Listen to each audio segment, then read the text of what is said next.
अस्सलाम वालेकुम। आज हम बना रहे हैं चिकन शामी कबाब, जिसके लिए हमें ये वाली चीज़ें चाहिए।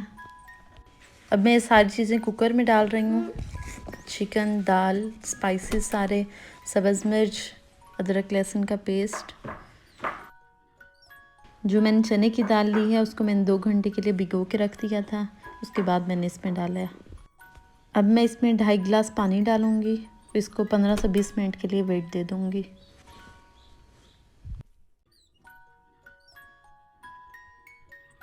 इसको वेट दे दें, पहले ऊंची आंच पे रखें, जब देखें कि वेट आने लग जाए तो हल्की आंच कर दें।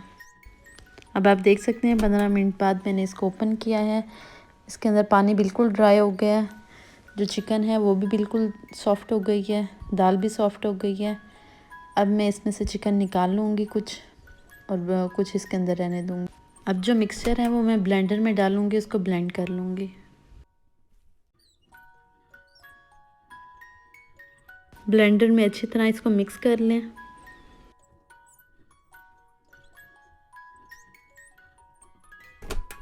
अब आप देख सकते हैं मिक्सचर रेडी हो गया है।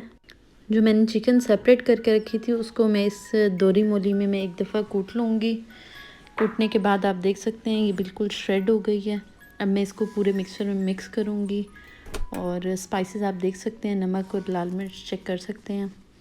अब मैं इसके अंदर कोरिएंडर लीव्स डाल रही हूँ, इसको अच्छी तरह मिक्स करूँगी। मैंने इसके अंदर 1 से 1.5 टीस्पून गरम मसाला पाउडर भी डाला है। इसको अच्छी तरह मिक्स करें।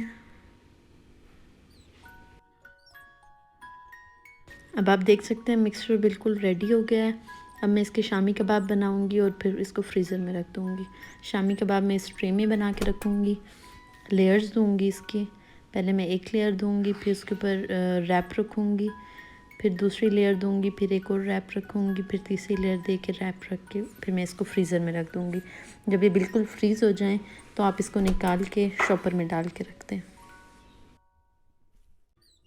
इस क्वांटिटी के साथ आपके 45 से 50 कबाब्स बन जाएंगे इजीली।